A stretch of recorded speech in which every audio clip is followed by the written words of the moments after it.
So we're turning our closets into cash. Presentation is everything. First impressions count. People will quickly ghost you, even if they like you and then they find something better and you're in there trying to get their attention, trying to give them offers, trying to say, hey, I'll give you this discount, and you're done, okay?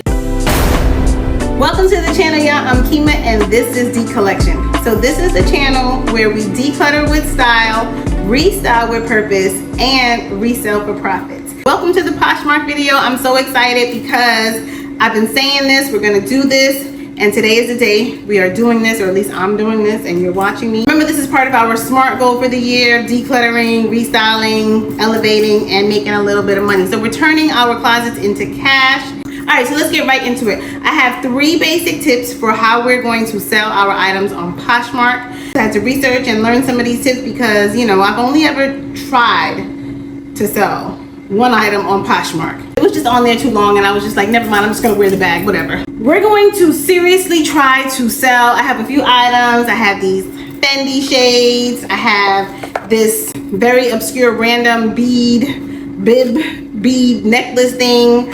I have some never worn Banana Republic pretty little things. So a few things that I could probably make, you know, even if I make $20 here and there, maybe $100. I don't know, we'll see. I haven't figured out what my actual goal is yet, but that's what we're gonna get into with the tips. All right, so let's get started.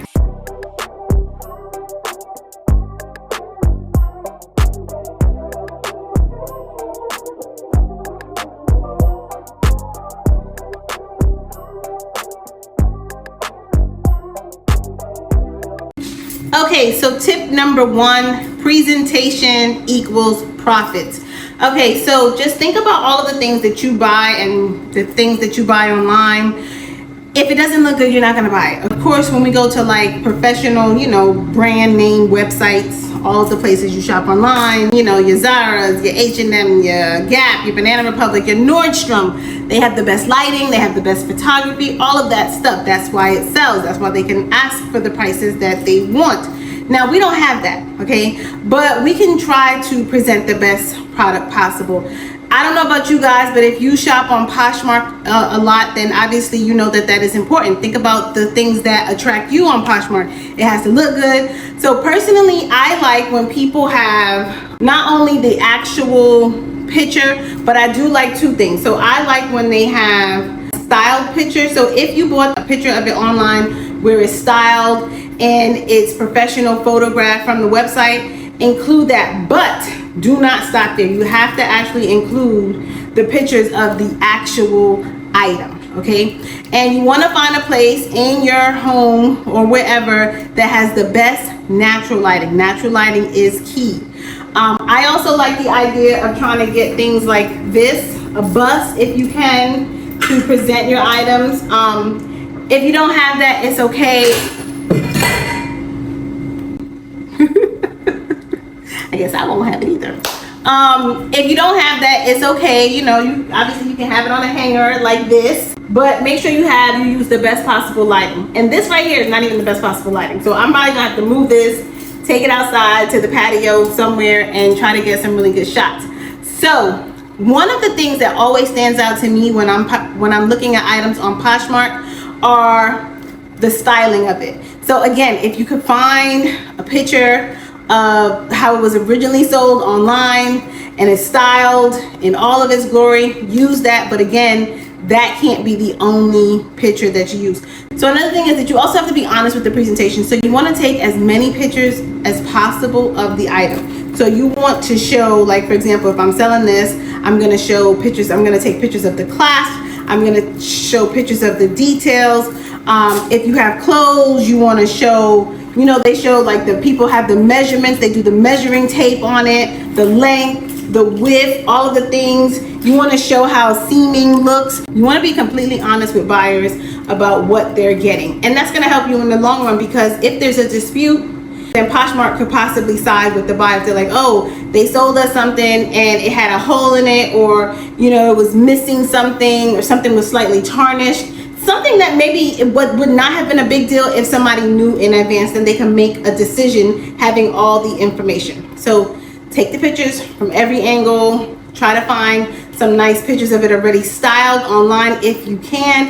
If not, make sure you have my bust here. Make sure you try to find something like this. This was like $10 on Amazon. Whatever. Okay. The next important thing is title and description. So this is all part of the presentation. Your title and your description is so important because people are going to find your items through a search. Poshmark is also like a social media platform, so people are engaging with things, but also people just find them from doing random Google searches, right? So think about keyword searches that people might type in, you know, when they're looking at something, or even not even looking for something. Because remember I told you that happened to me before. That's how they got me to buy things. Sometimes I'm looking up a particular person, and then because your item had that person's name in it, now I'm seeing your dress, your shirt, and I'm like, okay, maybe I do gotta buy it. So use keywords and trends that people are searching for, like Y2K, Hailey Bieber style, like include things like that, or you know, Zara black puff sleeve, size medium, like include everything in your title, not like a whole paragraph, of course. So for example, the title of a dress could be Zara floral puff sleeve cottage core size medium, and that's your title. Okay, so again, presentation is everything. First impressions count. People will quickly ghost you even if they like you and then they find something better, and you're in there trying to get their attention, trying to give them offers, trying to say, hey, I'll give you this discount, and you're done. Okay, so presentation is everything. It matters. So think about all of that stuff as you're taking pictures, selecting items that you want to sell, being realistic about how good your items are actually to sell. Okay, so that means part of that is doing research beforehand to see what people are selling, what similar items people are selling, and what they're getting for it, to even be able to assume that you could get something for it. So that's all tip number one. That was wrapped up in a lot. That's a lot. Okay, so before we get into tip number two, I just want to say that selling on Poshmark is really a whole strategy. People do this for like a living. There's a whole strategy behind it. It is really like a seller's game and a buyer's fame. I just made that up. I don't even know what that means, but it makes sense in my head, because I don't want you guys to get overwhelmed, because I'm even getting overwhelmed as I'm doing this video, and I spent some time like researching this stuff. And as I said before, like I buy on Poshmark. I've tried to sell one item on Poshmark, and so I'm not new to this. I'm not true to it either. Whatever. But the point is, it can be overwhelming depending on what your take on it is. We're just trying to like have fun with our stuff and make a buck. Okay, so we're just gonna go on there and put some cute things on there and, you know, watch it and hope it sells, right? But if you watch videos on how to sell it on Poshmark, most of those people are professionals, and there's a whole thing to it. Because another important thing is that Poshmark is a social media platform. It operates like a social media platform. You get more sales based on more engagement that you have with buyers. People have live shows in their closets and all of these things. But we're not going to be worried about that, because we just got a few items. We're just trying to turn these cute items into cash. So let's focus on that. So tip two is the price is right. You got to price it right. So again, we're going to do research on what similar items are going for. So these particular Fendi shades, I think these are like, these came out about 5 years ago. So these are Fendi FF shades. They kind of look like aviator shades. So I am looking these up on Poshmark, and most people are selling these similar kind of shades for over 200 bucks.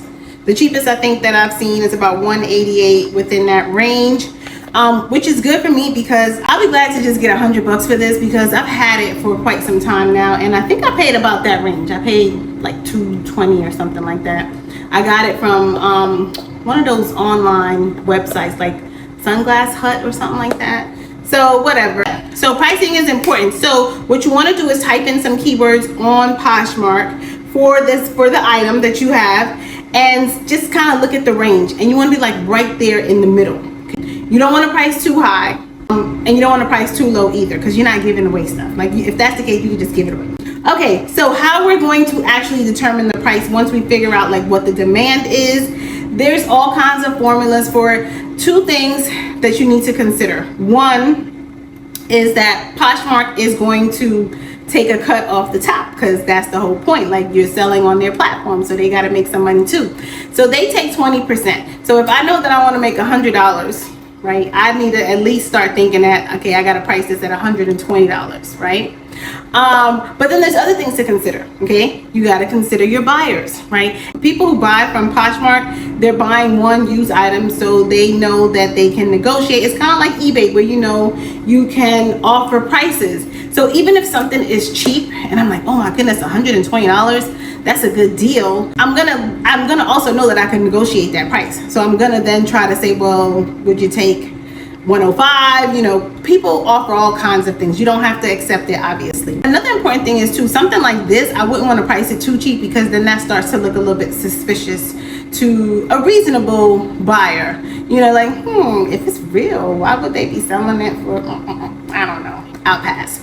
So I think a sweet spot for this would be somewhere between like 150 and 180. So if I price this at about 170, if you're in the market for Fendi shades, you're like, oh my goodness, that's a good price for it, right? And then I'm gonna take all the right pictures. It's gonna be clean. It's gonna be, you know, all the things, all the authentication, receipt pictures, and all that stuff with it. And then you're gonna compare it to what everyone else is selling it for, and you're gonna be like, oh, okay, well, let me see if she's willing to take 150. Am I willing to take 150? Probably, because I only said I want $100 for this, right?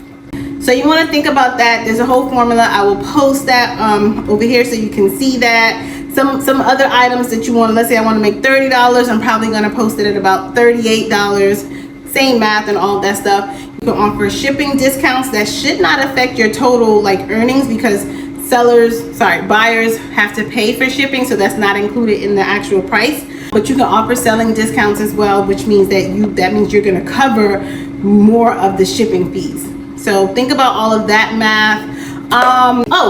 Psychological pricing. So you want to think about like a number that stands out to someone as, oh, that's a good price, right? Why do you think stores don't sell things for like $25? They sell it for $24.99, or they don't sell it for $20. They sell it for $19.99. So I don't know if you want to price it for like 99 cents, sort of like $1 and then 99 cents. But instead of pricing something for $25, you could price it for $24 or $23. And again, you know what your sweet spot is, what earnings you're looking for. And then, as I said before, which we're not going to focus too much on, is that Poshmark is all about engagement. So the more you engage with buyers, the more likely you are to, you know, obviously sell, but more importantly too, like, you want to offer discounts that way as well. That's why when people do those live shows, that's when they try to offer discounts. But those are the people who, like, this is their business. They have whole closets,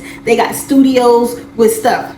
We ain't got that. I don't got that. So that's not what I'm doing. I'm going to post it on there, and I'm going to choose the right day to post it. They say Friday through Sunday, because that's when we shop online. That's when we got most of the time. I'm going to use the right keywords, all of those things. I'm going to make sure my notifications are on, so that when someone offers me something, I can see it in real time. I can respond to them. People also post messages and comments, even if they're not offering you something. You want to engage in that way. So I'm going to do all of those things, okay? But I'm probably not going to do a live show, because I just got a few things. Okay, and tip 3 is consistency is king.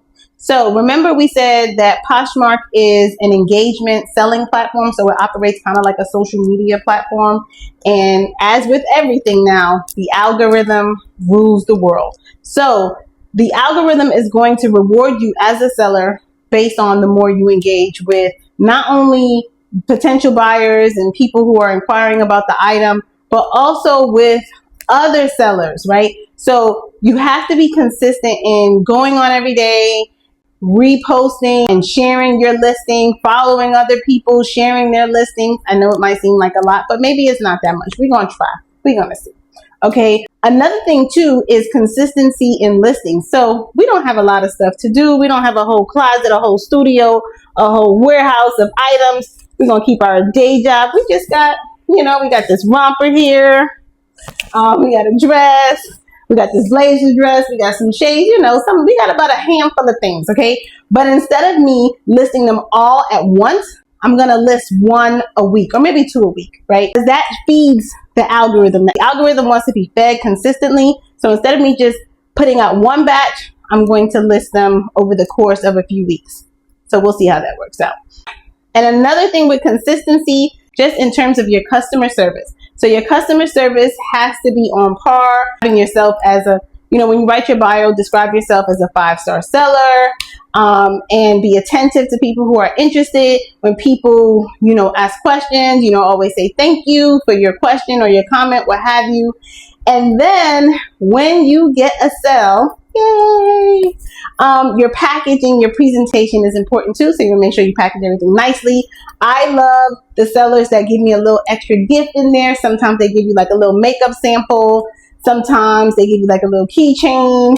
And sometimes it's just a thank you note, a handwritten thank you note. So all of those things are consistent with being a 5-star seller. And you will be rewarded over and over again. So those are the 3 tips that I have for you. If you guys have any other tips, please leave them in the comments. We want to know. As usual, I'm going to update you guys, not every week or however often, but I'll update you when I have a big win. And I'll also share the listings with you guys. And please share your listings with us as well. So just to recap the 3 tips: photos and descriptions that pop. Okay, like presentation is everything. So we don't want people ghosting our items, ghosting our listings, and we want to sell. So think about all of the things that we talked about in terms of presenting a very sellable, high quality item. 2, pricing with a plan. Think about the end in mind. Think about what that final amount is that you would like that target. And if you don't get that, but if you get close enough to that, then that's great. Then that's a win because you had all this stuff cluttered around in your closet in your home anyway. Okay. So just think about it that way. And number 3, consistency over chaos. Okay. So we're going to be consistent in all the things that we do in our presentation, in our items, in our engaging with sellers and people in the community and all of those things. Okay. So now I think we're ready to posh it like it's hot.